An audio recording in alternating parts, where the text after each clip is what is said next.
We're hitting the top of the hour, so we certainly don't want to punish those that are here on time. If anyone checks in the next minute or two, they'll just miss some of the opening introductions. So welcome everyone to this PERG coffee break. We're real excited to have our friends from ZEISS here to share some knowledge and education around cinema zoom lenses.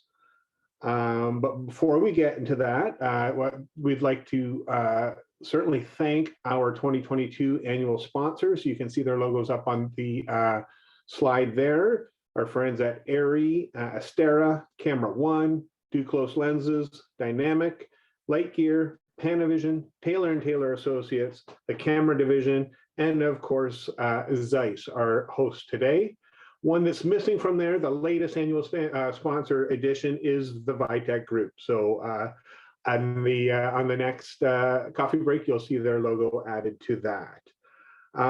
Also, I just wanted to mention we are real excited to again be planning in-person events, PERG events for 2020. Our annual general meeting at NAB will be hosted on the show floor this year. So in the central hall in the Create Zone, as NAB ramps up its support of the production cinema industry, we're real excited to be welcomed onto the floor there and sharing some updates, as well as our networking social session that was always very popular at NAB. Following that, we're looking to plan the Cine Gear breakfast again, the Cinco de Mayo session with AICP in LA, as well as the Oktoberfest session, again with AICP in New York. So real excited for some in-person events to come this year. Also, we encourage you guys to get your questions into the question and answer tab at the bottom. Anna from ZEISS and myself will be monitoring that. We'll get to the questions at the end of the presentation. There'll be lots of time at the tail end to get to all of your questions. And with that, I'm going to hand it over to Snehal Patel, ZEISS's head of cinema sales, and off to you. Well, thank you, Stash. I really appreciate that. Hello, everybody. So nice to see all of you. We have some presentation about zoom lenses. So we're going to be sharing some knowledge, technical information, also in terms of the history and where zoom lenses come from. And, you know, we want to basically give some education about how zoom lenses are important, what they're used for, but also how a rental house can maybe prepare for them and how it's different to prep and get them ready for the customers than it would be for prime lenses. So we're going to go over some of those differences and try to answer some questions. Of course, we'll introduce a couple of products that we have available at the very end, but the bulk of the presentation is about zoom lenses and their history and other things like that. So let me go ahead and start our presentation and get going. And then let me introduce, before I get started, a couple of people. One, we have on here Jean-Marc. Jean-Marc is actually a veteran of zoom lenses, having a background in Ingenue for about 30 years, and then also at a dealer Banpro. A lot of you already know him. So Jean-Marc, you want to say hello? Yeah, everybody. Very nice to see all of you attending the webinar. So we'll talk a little bit more about Zoom in the coming minutes. Nice to see everybody. And I'd like to also introduce our latest employee, David Warner, who is our technical sales rep based in Los Angeles. David comes from a background of rental houses, having worked in both New York and LA area. So David, you want to introduce yourself? Excuse me. Hey, everyone. Excited to meet everybody. I hope to see a lot of you in person. Just excited to be at ZEISS. It's my first presentation as a member of ZEISS, so you'll see me grinning a lot in the background. It's great to have David. He has a lot of experience with rental houses, so he definitely understands a lot of your perspectives on how things are done and what the procedures are. So hopefully he can have something to share that you can learn from as well. So let's go ahead and get started with our presentation. My name is Snehal Patel, as Stash said, and I'm the head of cinema sales for North and South America, responsible from Canada down to Brazil. Jean-Marc is the sales director based in New York, so we work on the two different coasts, and supports me and the team all over North and South America as well, and is tied in with the community in New York. and David's here in Los Angeles. So we're readily available, and Anna will be providing our contact information in the chat in case you want to reach out or have more questions. But I encourage you to click on the Q&A button at the bottom. And do we have a Q&A button at the bottom? Yes, we do. Click on the Q&A button at the bottom and type in your questions, and Stash will be going through them and prompt us as soon as we get to the end of the presentation. We won't keep it long at all. So let's talk about defining zoom lenses. Zoom lenses are important tools for filmmaking. Nowadays, we send a zoom out with every package, right? Like it's either on the Steadicam or, it's on the dolly. Like a lot of times the 24-290 was paired with Cook lenses, Leica lenses, ZEISS lenses, all kinds of lenses, Canon lenses, and sent out as an option because you can change focal lengths quickly and maintain sharp focus throughout as you change the focal lengths, or you can use the zoom as a creative tool. So a lot of cinematographers utilize it for all kinds of different productions, from film to television, and of course broadcast has a lot of zooms in broadcast. I mean, there's no doubt that if you go to sporting events, like that's the dominant type of lens that is being used today. The difference between a prime and a zoom lens is really the difference between a fixed focal length, which is like a prime lens where it has one magnification, and a variable focal length, which is a zoom, which has multiple magnifications built into one. For example, the lens that we see on the right, the 70-200, it has magnifications from 70 millimeter all the way to 200 millimeter. It can change anything in between. So the focal lengths are designations of magnification. So quick review, if I have a wide angle lens, my angle of view is really big and I'm not magnifying reality, but as I subsequently get longer and longer in focal lengths, I'm taking reality and bringing it closer to me. And that's the intended effect onto the image circle that ultimately the sensor is capturing. Zoom lenses are typically larger, heavier, and have slower t-stops than a prime lens does. There's a lot more glass inside, a lot more mechanics, that goes into it. So Jean-Marc will cover that. And this is due to the complexity of the optical design and the mechanics. Primes are often preferred for creative purposes, and zooms are a lot of times seen as more utilitarian, but that could flip. You can use like Matty Libatique, the way he used zooms in Phone Booth, for example, where he punches into certain windows to give you an emotional added jar or effect. That's a very creative use of a zoom lenses. And of course, when you dolly and zoom at the same time, when you do a Zolly shot, that's also a very creative use. But generally speaking, a cinematographer will tend to look at primes as like, shallow depth of field, the creative lens, and then the zoom to be like, hey, I can make my day type of thing. But it's a generality, and of course we're making a lot of assumptions, but that's how we want to kind of categorize it. So Jean-Marc, do you want to start with the quick history of zoom lenses? Yeah, I can jump on the presentation. So yeah, quick history. Well, the history is quick because it has been not a long time that zoom lenses have been popular in film production. Since the 1950s, there was rarely zoom lenses. Terry Hobson designed a nice zoom lens in the 1930s, but it was complex, was not super sharp. There was not a lot of reflex camera in the market, so that product never really took off. It took around like the 1950s to have zoom lenses beginning to be popular on film production. First thing was the Panciner. That was a zoom lens designed by an engineer from Saint-Berthierry in France, and he used optical composition design, meaning that the two elements which were moving to do the zoom were moving all together at the same speed, and they were sandwiched into two fixed elements.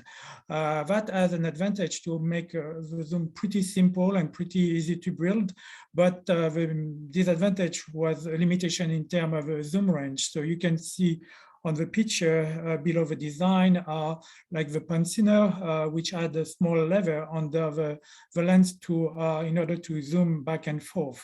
The second major step was in the mid-1950s, where when engineer designed a very nice and sharp and precise zoom lens based on the mechanical composition. So instead of having the two elements being part of a zoom moving at the same speed, the each element was moving separately at a certain speed with a certain profile in order to keep the magnification and the focus on the same image plane.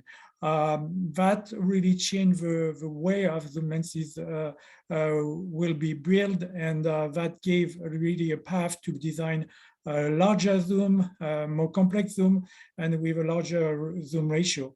So the 1960s started to be like the year where the decade where zoom lenses were used more commonly, especially in Europe, with the Nouvelle Vague and with the Cinéma Vérité. But it took really 10 years for the Hollywood cinematographer to accept the zoom lenses. There was really just a restriction of using zoom, as they were seen as kind of like the new thing, but there was also limitation due to the sensitivity of the film. So in the mid 60s, Kodak developed new RAW film, much more sensitive. People started to go out and shooting on location, not shooting only on studio. So they needed a camera which was lighter, more flexible. They needed zoom. And as the 1970s became the golden age of zoom lenses, other companies than Ingenieur started to provide zoom lenses, including Canon, Cooke, and ZEISS. Let's go to the next slides. So part of the ZEISS story on cinema product and on zoom lenses, of course, ZEISS started very early in the world of optics for cinema, because the Lumiere brothers designed their camera around the astigmat lens built by ZEISS. But until the 1970s, ZEISS was not part of the zoom rush, but in the 1970s, the zoom came into the ZEISS portfolio with the various 10 to 100, and there was another version in the 1990s which covered the Super 16 format. Then in the 1990s, ZEISS designed the variable prime. The variable prime was a set of 3 zoom that cover a large range of focal lengths, and ZEISS got recognition by the Society of the Oscar Society of Television in Hollywood in the late 1990s. Then, there was just a change of filming format with the new camera using a digital sensor. So at that time, ZEISS designed 2 zoom lenses called Digi-Zoom in complement to the Digi Primes, which were very popular on the camera like the Viper or the Sony HD camera Cine Alta, the first Sony Cine Alta in 2/3 inch. There was a complementary lens designed in early 2000, also as the same part of the Digi-Zoom. Also in the mid-2000, ZEISS, in partnership with ARRI, designed a zoom lens for Super 35 cameras. Film camera was a 16.5 to 100. That lens was just with an incredible T-stop for a wide-angle lens. And then, the next one for Super 35 was a lightweight zoom, 15.5 to 45, which was designed, if I remember correctly, in 2006, 2007. Then, in the mid-2010, ZEISS came with a set of Cine Zoom, compact zoom, and now we call them Cine Zoom, 3 short zoom covering a range of 15 millimeter to 200 millimeter, with a range of 2 times to 3 times. These lenses have been designed ahead of their time because they are covering not only Super 35 but also full frame format, so which make them pretty suitable for the current full frame camera that it will market in the past few years. And then also this the zoom option was complemented by the lightweight zoom 3, the 21 to 100, which is designed for Super 55 production. It's a long-range zoom from 21 to 100, almost the 5 time, that can be suitable for documentary shot or for crane shot, all kind of production because of its range, variability, and also the weight. It's a pretty compact lens.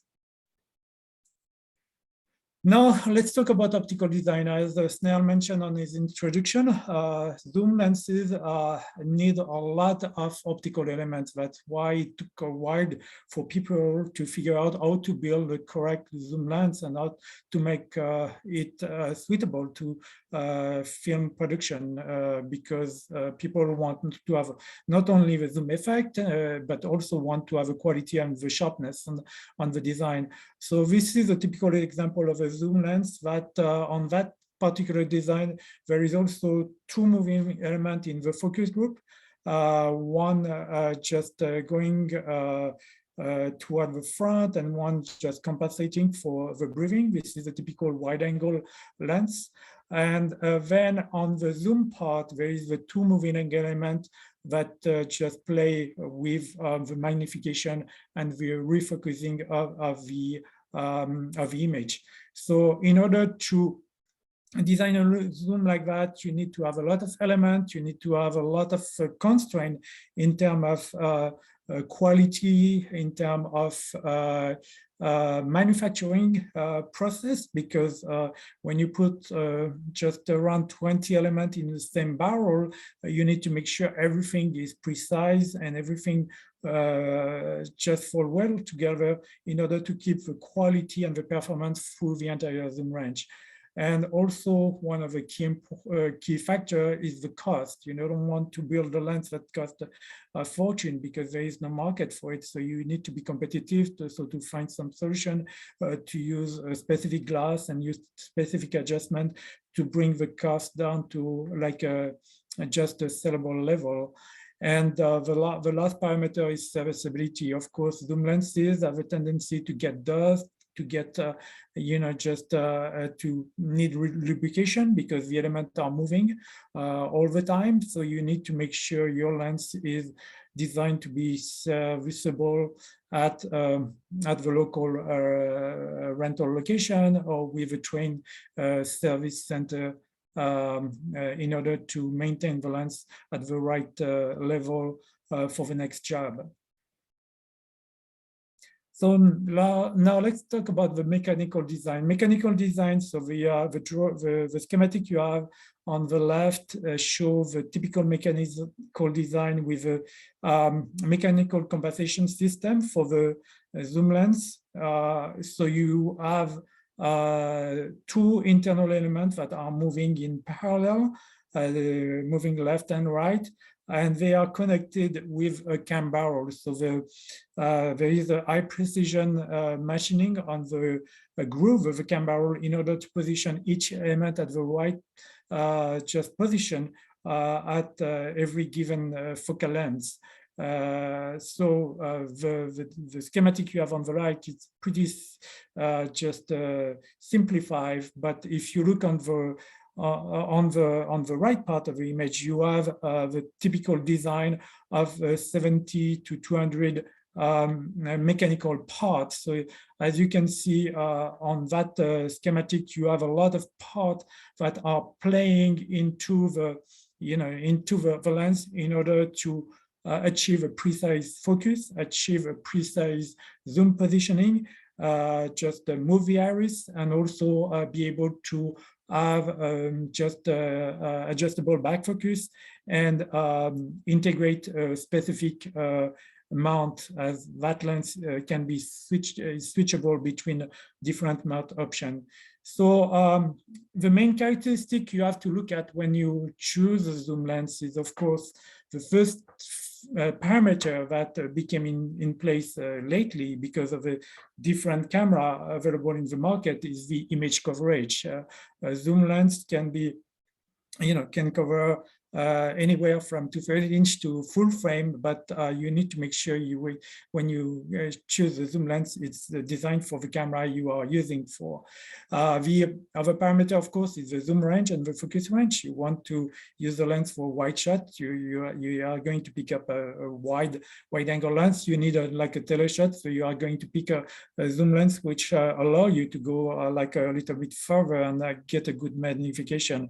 The other parameter which is important usually is the t-stop, and t-stop in zoom lens doesn't mean a fixed t-stop, as some zoom lens have ramping, meaning the t-stop change from wide to tele, and usually it's faster at wide and it's slower at tele because of the size of the front element. You have sometimes ramping, and this is an important parameter to consider when you are choosing your zoom lens and when you are just filming at a specific location. So you need to know the t-stop you are going to use on that particular shoot. Size and weight are very important depending of what you want to do. If you have a Steadicam, for example, you probably mostly prefer like a lightweight zoom compared to a heavy zoom. Image illumination and distortion, usually it's a fixed parameter on the zoom lens, so you don't have to really rely on serviceability for that. The distortion can change from wide to tele. The image illumination can change from wide to tele because of the zoom range, but this is a fixed parameter. But what is important in the zoom lens is really the stability of the image through the entire zoom range. So meaning the resolution needs to be stable. If a lens is not well designed, or if a lens is not well maintained, there may be a drop of resolution from wide to tele because there is an element which is not at the right position, or there is some plane in the barrel. The contrast usually just change with aperture, and the aberration also are part of the design of a lens. So it's really something you have to really check carefully when you are at the rental house to make sure that, when you just inspect your lens, that's something that's stable. Of course, one of the parameters that can really happen to be to change during the life of the zoom lens is the zoom curve. The zoom curve represents the change of focus when you zoom. So if the lens has been used quite extensively and as whatever, like a guiding mechanism or focus or a zoom cam follower that as well, you may see a shift of zoom curve during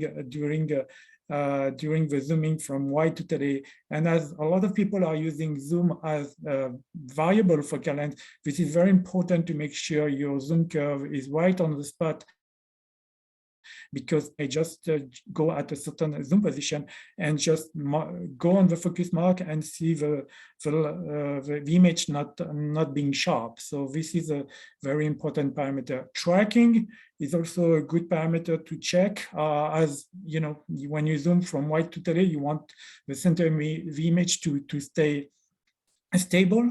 And sometimes because of the mount is damaged, sometimes because there is an issue on the mount of the camera, sometimes because of wear and tear on the zoom mechanism, the image can track differently, can move from left to right, can jump. So this is also important for when you check a lens to make sure the tracking is right on the spot. Back focus and focus scale. Some zoom lenses have back focus adjustment. I know that's the case for some Fujinon lenses, for example. Some other don't have back focus adjustment on the spot, so they need to be shim. That's the case of the ZEISS zoom. So you have to make sure your back focus is right on the spot when you just send the lens to a production. Of course, the stiffness of the barrel, this is also an important parameter. You want your zoom to be smooth and precise. So on that particular option, you need to make sure the zoom works perfectly, and maybe needs some service if there is some dust, if there is some issue with the lubrication. That's something you need to check. And David will talk a little bit more about setting up the lenses on the camera, what is important to do when you are just installing the lens in your camera and when you are looking at the lens at the rental. So I'm going to leave him just on this, following the next slide in order to explain more about that particular aspect of the zoom lenses. Thanks, Jean-Marc.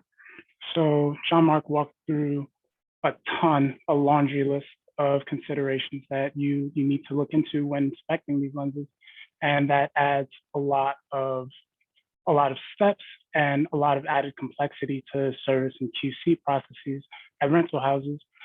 So we have your impact on QC. More complex, versatile design means more complex, intricate QC processes. Like Jean-Marc said, you have to think about tracking. You have to think about the zoom being parafocal and holding that focus throughout the zoom range.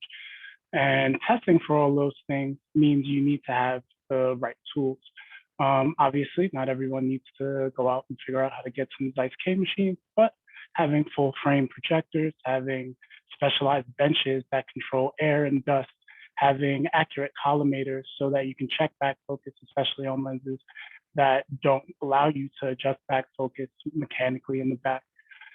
All of those things are super important to get the reliability out of a lens and also get long lives out of your lenses, because these are large undertakings. A lot of money goes into it, and a great lens can last you decades. People are still using lenses that Jean-Marc mentioned in the history portion of the presentation, because great techs like some of the guys here do a good job at getting the right tools and doing all the fine testing that they need to do.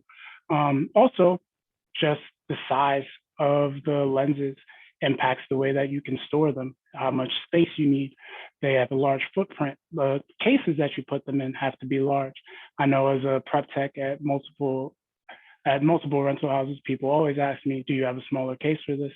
And a lot of the times the answer is no, because we need enough foam to protect the lens that's this intricate.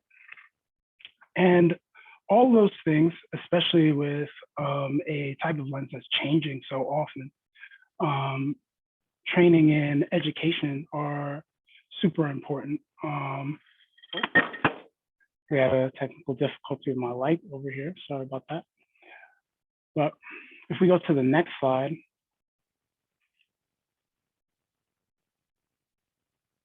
we talk about how the zoom characteristics and the changing of the versatility of certain zoom like affect preps and production. Now we have lenses with IMS like ZEISS lenses, or IRO, which is actually removing optics and replacing optics to get different coverage, sort of like in the Ingenue Easy Zoom series. And all these things are great to give artists more versatile tools, but also creates other considerations, like ACs or people switching mounts in the field and making sure that they have the right tools and they know what screws to use. For instance, if you use a screw that's too long for a certain mount or too short for a certain mount, it will cause issues. Maybe your iris will be impacted, certain things like that. So on both ends, in terms of the QC process and for checkouts, it's super important to have the right tools. Also, these lenses are very delicate, lots of glass inside. Packing them and transporting them correctly is super important as well. A lot of times people don't know that certain things happen to the lenses in transport just because they weren't packed correctly or put on the truck incorrectly. And all of those small things always matter, especially when you're trying to get reliability and a long life out of your lens.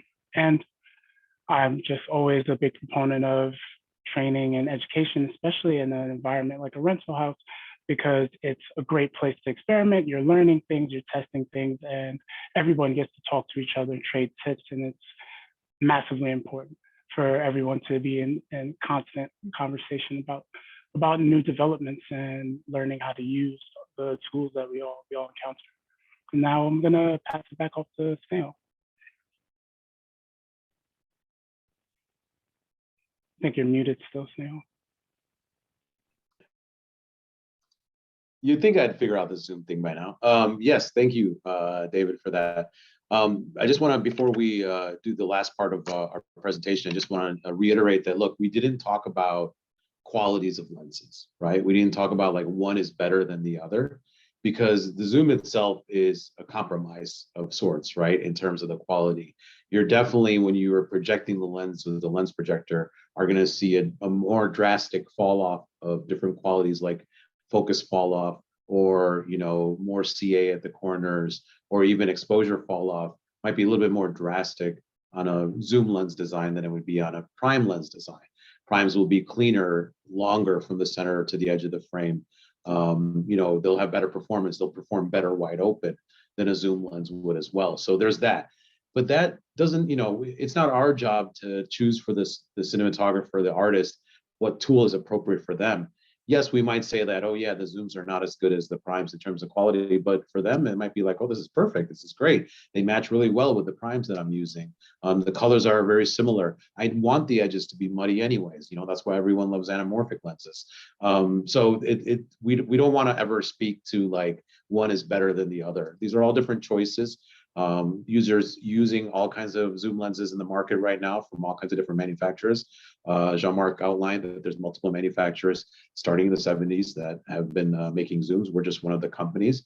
But the considerations of how the design is made, how you want to handle the lens, and what tools you need to utilize them properly in a rental house, that's the same, and it's ubiquitous across the board. And so I think that there were some really important things that we brought up in the presentation of handling and having the right tool set. And even if you don't have a full frame projector, any projector with collimator is going to get you there a lot closer. It's going to help you make sure that the focus fields are even on both sides. It's going to help you understand if your parfocal is actually parfocal or not, your lens is parfocal or not, and the marks are working correctly. All that stuff you can find out even with the smaller image circle projector. So don't hesitate to use the equipment that you already have. But investing in the right tools, sometimes the manufacturers, ZEISS, for example, Cook and others, we also make some custom tools that work with our equipment. And it might be worth looking at least to be able to remove the front and rear element of the lens, if nothing else. And then David mentioned IMS. So let me go right into quickly just covering a few offerings that ZEISS has. In terms While you're of looking that up, just a reminder to everyone, get your questions in the question and answer area. There's one from Corey at BCNY there now, but certainly get your questions in there now as Snehal gets through the tail end here. Thank you. Thank you, Stash. So just to really quickly cover cinema zooms, we do have 3 sizes, 15 to 30, 28 to 80, 70 to 200. You can get them in various mounts, so PL mount, EF, EF, micro four thirds. And we also introduced last year a LPL version. So if you were using the Alexa LF or LF Mini, you can now natively change the mount. We call them IMS for interchangeable mount system, and drop in an LPL instead in the back and go natively on those cameras. You get the full frame coverage, so it works with sensors like the Alexa LF, LF Mini, and not the open gates. Sometimes you might have a little bit of darkness in the corners, but of course, if you're framing 185 or 16:9 or something, you're not going to see it. And then works on anything on the Sony Venice or smaller, so 24 by 36 or smaller. It will work with. It's for years people used to use these on Super 35 cameras since they're introduced. So we're just starting to see a lot of more demand because of the full frame coverage. So like Fujinon, they have the Premista zooms that cover the larger sensor size. We have the compact zooms and the interchangeable mount system to go along with it. 18 blade iris, really round bokeh. This is used a lot with Supreme primes. So a lot of TV shows that shoot with Supreme primes, like Dope Sick, for example, on Hulu for the US market, utilize the zooms to go on Steadicam or use on gimbals or use for outdoor shots or anytime they had to move really quickly. They're really great performers, T29 all the way through, and really great close focus distance. The 70 to 200 and the 20 to 80 have 95 millimeter fronts and a 114 front on the 15 to 30. So the 70 to 200, I also recommend dropping in a digidiopter, because then you could do some really interesting macro photography with the 70 to 200 as well, and it's a really great performer. Then there's a surprise lens, which is the 21 to 100, which is extremely good quality lens. It's limited by the image circle being Super 35, so definitely more useful for Super 35 cameras. But paired with FS7 or Alexa Mini or a red helium, it's a fantastic choice. Dock style. We also have a Croziel zoom motor that you could put on it as well, which is custom made for this lens, which gives you a really smooth zoom. And it also has an interchangeable mount system. Of course, it doesn't have LPL because it's not a full frame lens, but it has all the other options of PL mount, EF for Canon, Micro Four Thirds, Nikon, and Sony E mount. And it's also less expensive too. So this is around 12,000 US is the going rate, and it's a fantastic lens choice for that market with only 4.5 pounds, really lightweight, 114 front diameter. So just in case you didn't know about those lenses, we'd love to hear from you, and we can give you more information. But what we would like to do now is, hopefully you were able to learn something about zoom lenses and designs. I think it was great that Jean-Marc put together some historical photos. I'm just going to backtrack a little bit just to review those really quickly. Of course, we had our blow up of our 70-200 mechanical design, but this is really important to understand optically, what's going on in a zoom lens with multiple groups that are moving at the same time.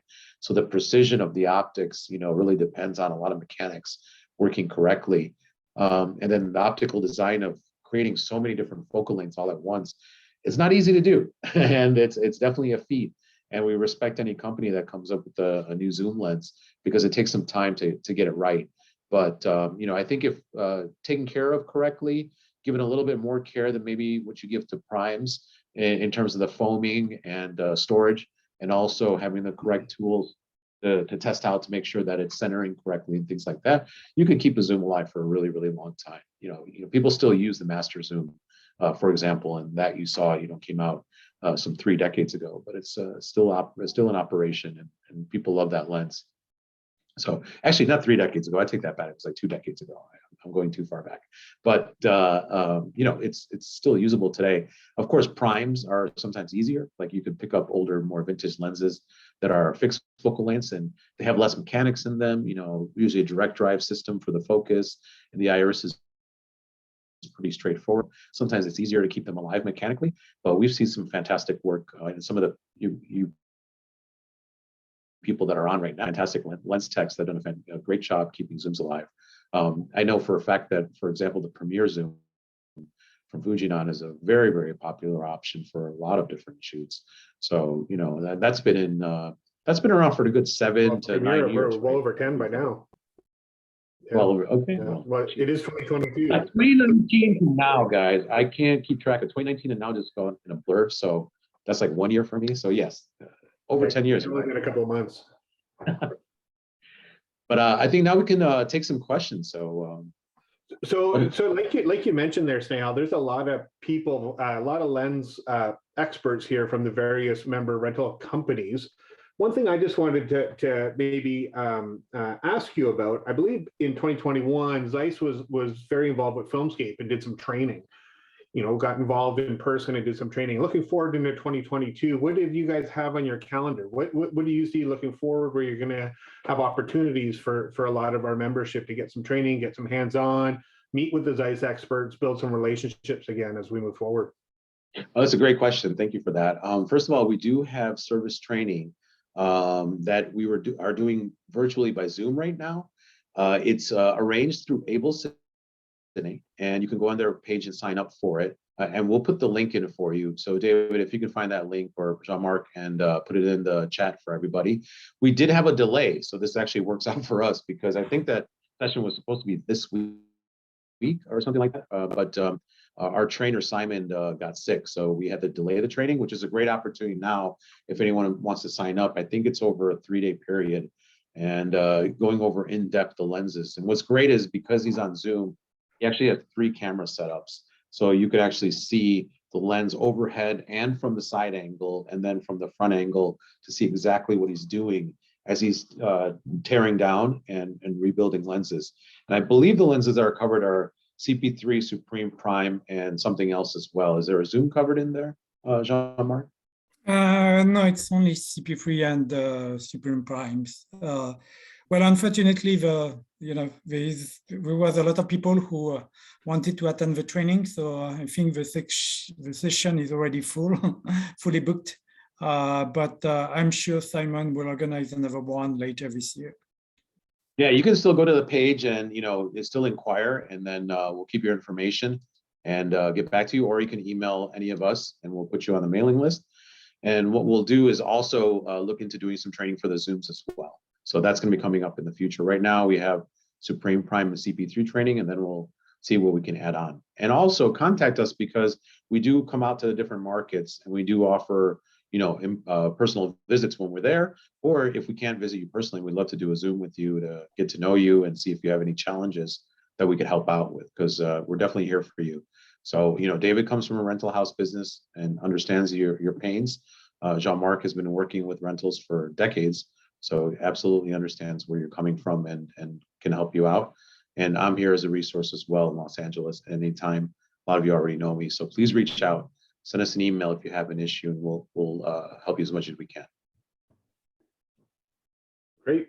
So specific to some of the serviceability, Corey over at BCNE, Pancro is a popular lens cleaning chemical pushed by most expendable shops. Does anyone on the team prefer a different chemical for general use? You guys happy with Pancro? Is there anything else you'd recommend?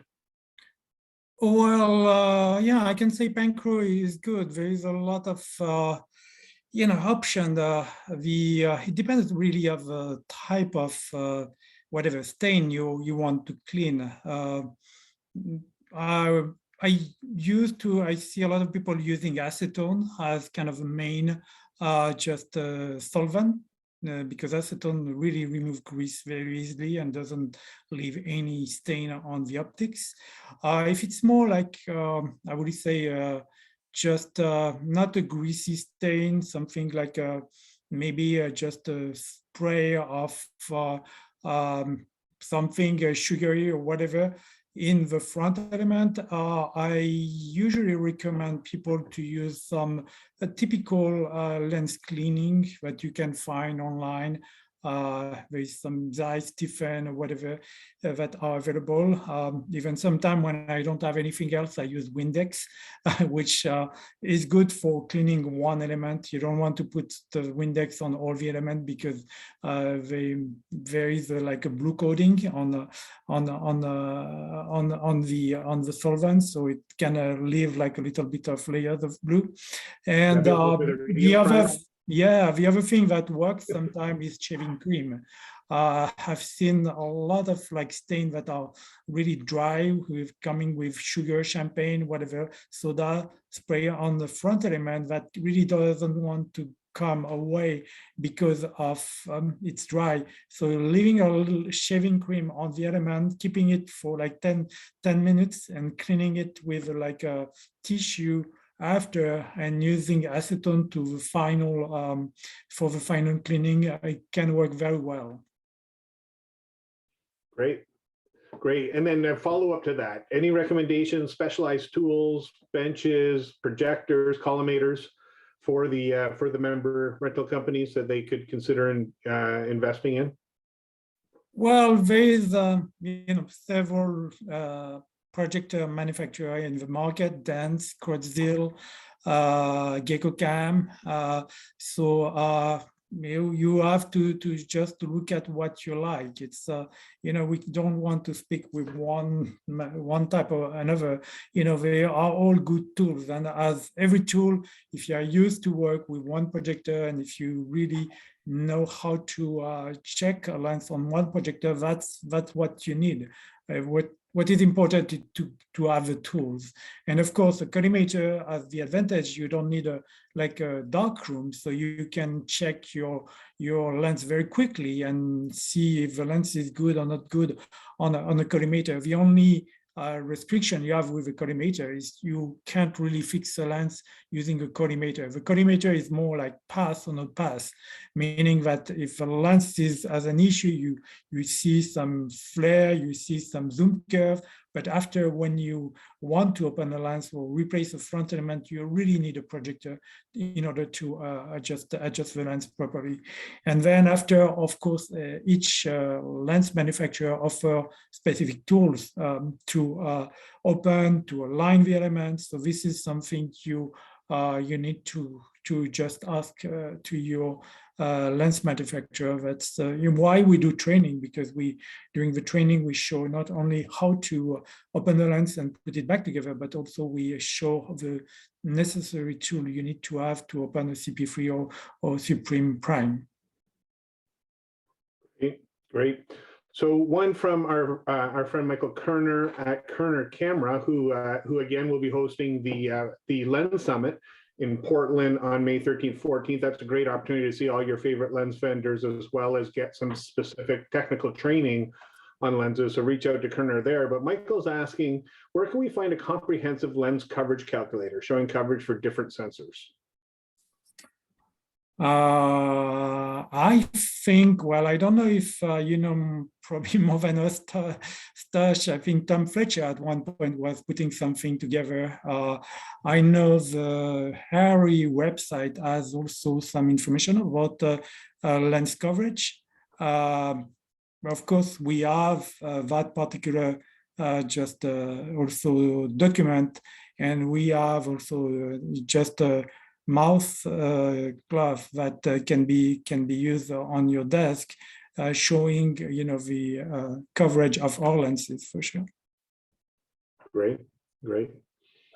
Also, there's a quick tool in your pocket too. If you guys get the Artemis app from your phone, you can get that for Android or for Apple iPhones, and that will give you a pretty decent idea, because it'll kind of let you understand the relationship between lenses and the sensor.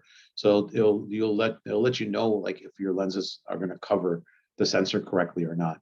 We always profess to people that are trying to understand format sizes to do a 3-step process. Number one, identify what sensor am I going to use and what mode am I recording in. Number two, will the lenses that I want to use, are they designed to cover that sensor or not? Okay, and then number three, test, because there's a lot of in-between answers to all of this. And plus, the fact of the matter is, if you look at this chart, for example, and I think we say this in every presentation, but if you look at this, if you look at from where it says, Red Dragon 6K FF down to where it says like Red Raven on the third line, all these sensors are sold as Super 35 size sensors, but they're all vastly different from one another.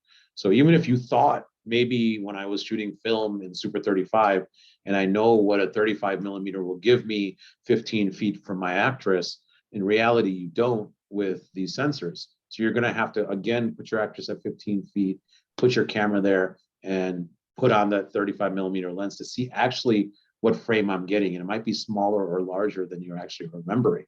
And so that's a consideration that you have to be aware of, that these sensors are of different sizes. So again, 3-step process: identify what sensor you want to use. 2, will my lens cover it?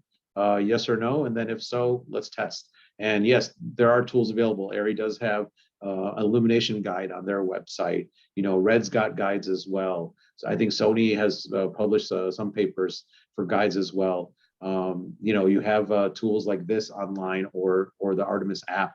So it's really, the onus is on you to at least get educated a little bit. But then at the same time, in the rental house environment, a lot of us can share information with one another. So if you're in a rental house and you worked with a team and you were the lens tech and marketing contacts for a job, and then you learn that, oh, you could use a few longer focal lengths of the master primes on full frame and it will still work, ergo, what happened in Top Gun, then you might be wanting to pass that information on to the other teams. So having intercommunication at the rental house helps a lot too, because sometimes you do have the coverage capabilities, you do have the abilities to work with the larger and smaller sensors, but we're not communicating with one another as to what's going on. So I think that that's part of it too. Yeah, we couldn't reinforce that more. Test, because like you mentioned there, illumination circle versus the spec could be very different. So as you get into some of these different sensors, and sadly there isn't a standard, there's no simply standard for the size of a Super 35 sensor like there would be in the world of a 2/3 inch or 1/2 inch. So the reality is it's going to be slightly different based on the camera product and the format within that product you choose sometimes. So test, and what one person deems unacceptable might be I love it. right. So Yeah. that illumination roll off and contrast and sharpness to the corner might be beautiful character to one set of eyes, and it might not be appealing to another. So certainly test. And, I think Michael mentioned the CVP tools, and that's a good one too. So if you go to the CVP website, they have a CVP tools section, and they actually recently put together an illumination guide, which is really good as well. Great. So an anonymous question came in. Can you talk about the zoom lens approach to pin cushioning or barreling? Wonder who that could be. I'll let you guys go with that. Should I go? You want to go, Snehal? Well, I'll start it off, and then Jean-Marc, you jump in, please. But basically, you could have both barrel distortion and pin cushion distortion throughout a focal range of one zoom, especially the longest zooms, that have like the studio zooms that have really long ranges. You will actually go from maybe a pin cushioning type of distortion on the wide end to a barrel distortion on the telephoto end. So really, this is another aspect of why a projector helps. Because a projector, you can actually see that right away. You can see the degree of the distortion change. And you can kind of really tell that as you go through the zoom range, like, is this going to be noticeable or not? You can tell really quickly with a projector. What is the approach for designing a zoom lens? You try to minimize it as much as possible. Is it possible to eliminate it altogether? No. The longer the range of the zoom, the lighter the weight of the zoom, the smaller the design, the more trouble it is to get a more perfect look. Now, the fact of the matter is, a lot of lenses, like prime lenses, especially on the wider side, have barrel distortion. There's nothing wrong with that. Our eyes see in a distorted way. I think that when you have very, very rectilinear lenses on the super wide end side, you tend to use those as more as variable primes. You lock them off. You don't pan them around, because when you pan them around, they kind of do this weird effect, make things look a little stretched out, the corners a little strange. So, they become utilitarian in the sense of their variable primes, and you could have just used a prime lens set instead, maybe in a lot of those situations. So you just have to kind of think about it, and it's up to you to figure out your taste. But distortion is not a bad thing. It's not a bad word. It's certainly every single lens has a certain amount of distortion. And certainly, we're used to that. The way that we see, and then also the way we enjoy content, there is distortion built into a lot of things. Do we have to keep track of distortion? Yeah, the more we keep track of distortion for visual effects, nowadays, even your typical dramas have set extensions and stuff like that. And it's good to have encoding or have that information. So like we have the ZEISS XD technology, which we're in partnership with Fujinon and the Premista zooms. It's good for us to figure out what those characteristics of the pin cushion and barrel distortion are, to what degree, and how do they change as you zoom and you focus, because then you could dial it out in visual effects, composite, and then redial it back in so that you get those same characteristics back again. But if you put a lens that completely had no distortion next to a lens that did have a little bit of distortion, I think the lens with the slight distortion would be more utilitarian. You can definitely pan it around more and zoom through the range. It'll seem more natural to you. That's kind of my observations after working with Jean-Marc, would you agree? Yeah. Well, you probably summarize, the answer. You have zoom lenses have compromised, and the optical designer, when they start designing a zoom, they look at specs, and usually the specs is to try to minimize the distortion. But you usually start at wide by barrel distortion when you're on the camera and you zoom toward tele, and at the middle of the range it's no distortion, almost none, and then at tele you have a little bit of pin cushion distortion. That's how it works. But it's a choice. You have to think, if you are working with a specific production that needs no distortion, then you may just say, okay, well, zoom is not for me. I want to have a prime. It's like, in photo business, we have the Otus that have been designed with no distortion because they are really just target for a specific type of cinematography. And of course, they are complex, they are expensive, but that's what people want to use because they are looking for no distortion.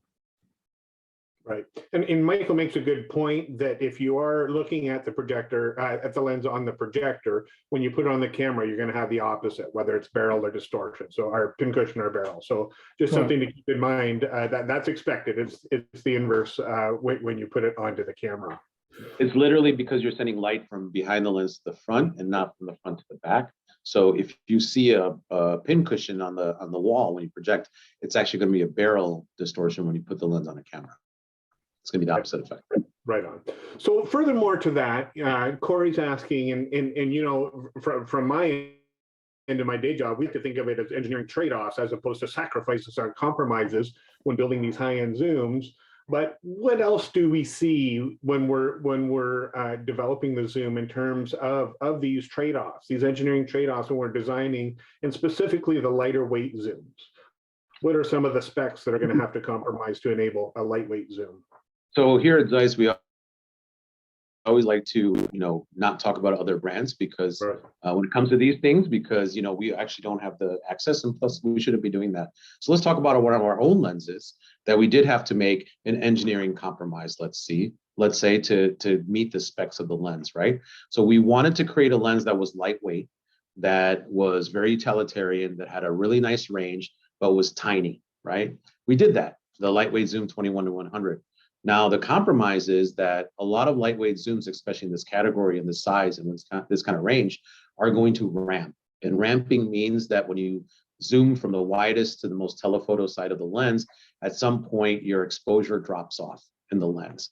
And that's because of the way of the optics are moving, the multiple element groups are moving inside the barrel of the lens. You're going to have your image darkened or lose exposure.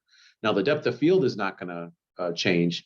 It's still going to perform at the t-stop that you chose, but the exposure you actually get out the back of the lens hitting the film plane is going to be lowered. So in the case of the 21-100, we literally designed it through engineering to, instead of having a logarithmic drop off, meaning that if I zoom from 21 to 80, it's perfectly exactly the same. And then all of a sudden from 80 to 100, it drops off drastically, like 3/4 of a stop.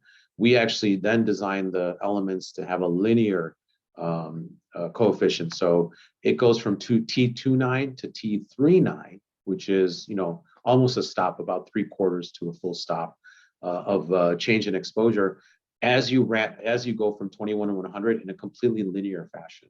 So as you're zooming in, you're slowly, tiny, little bit at a time, changing your exposure instead of having a drastic fall off. And that was a compromise we had to make. We had two choices. What do you want to do? Either it's going to drop off hardcore, at the long end, or you can drop off a little bit the whole time so you never notice.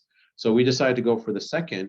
And lo and behold, it's a very good lens for reality, unscripted, doc style, sports, because anyways, they're looking for T4, T5.6. Normally, that's where they want the performance to be anyways. They're not looking for super fast lenses. They're not looking for the shallowest depth of field, but they're looking for a certain type of look. And the look that the lens gives in spades is wonderful. It's a high performance lens. It actually performs so well in Super 35 that it rivals the performance of the twice as expensive or more expensive cinema zoom CZ2s. So it's a really, really great performer, really great image control, fantastic anti-reflective coating, some of the newest that we have that was introduced in 2016, the lens. So it has some of the latest T-Star coatings on it and really great looking flare characteristics and just a beautiful, beautiful lens. But we had to make a compromise.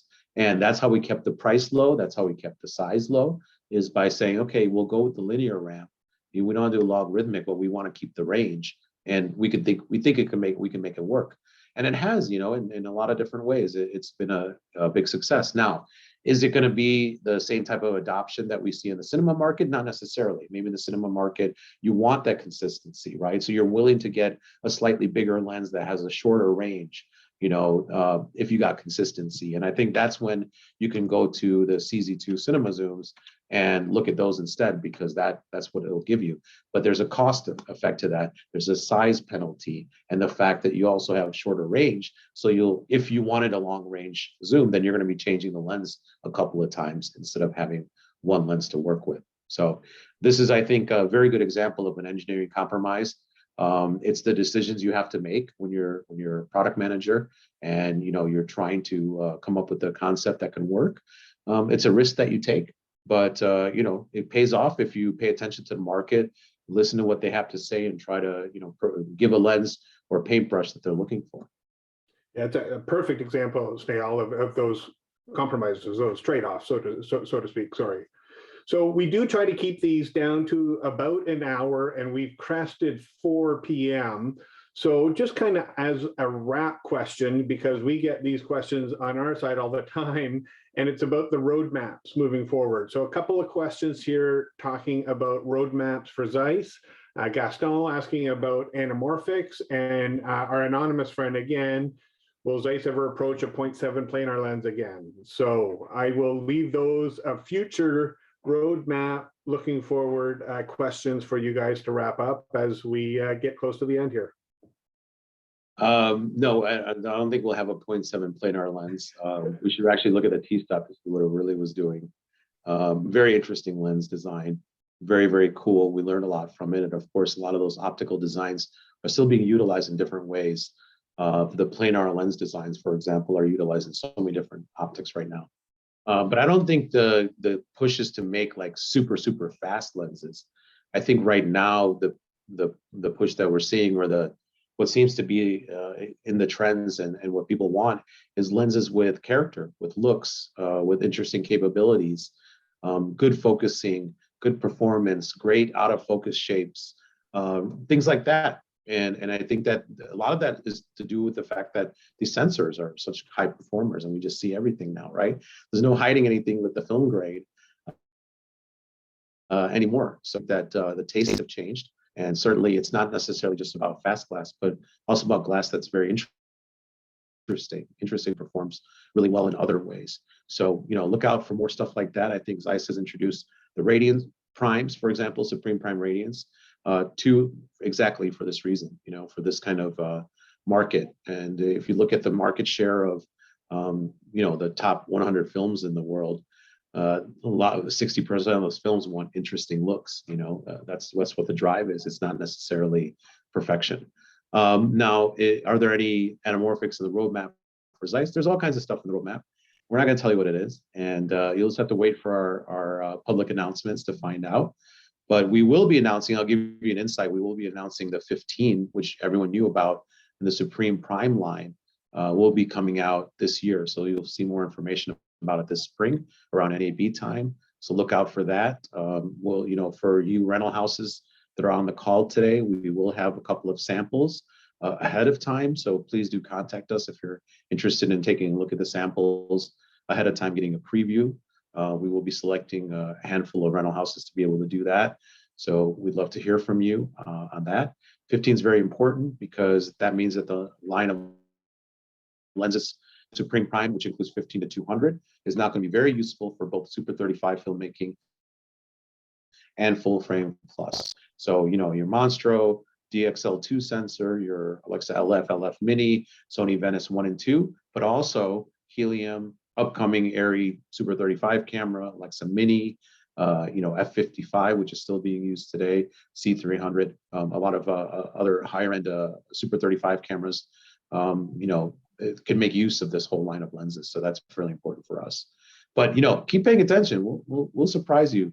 We've got all kinds of stuff coming up, and love to tell you about it. Wonderful. Maybe Grant, with that, if we could put up the social handles for PERG. We're going to keep doing some more of these virtual coffee breaks. And then, as I mentioned earlier, in addition, we are looking forward to getting together in person as soon as NAB. So again, thanks to our annual sponsors. They're there again. You can see our Facebook as well as Instagram handles. We will be promoting the future sessions there. And then with that, thank you so much to Snehal, David, Jean-Marc, Anna from ZEISS. Aaron, Harry, the team at PERG, thank you so much. From all of us, we look forward to seeing you next time. We'll sign off with that. Thank you. Thank you, everyone. Bye-bye. Thanks. Bye, everyone.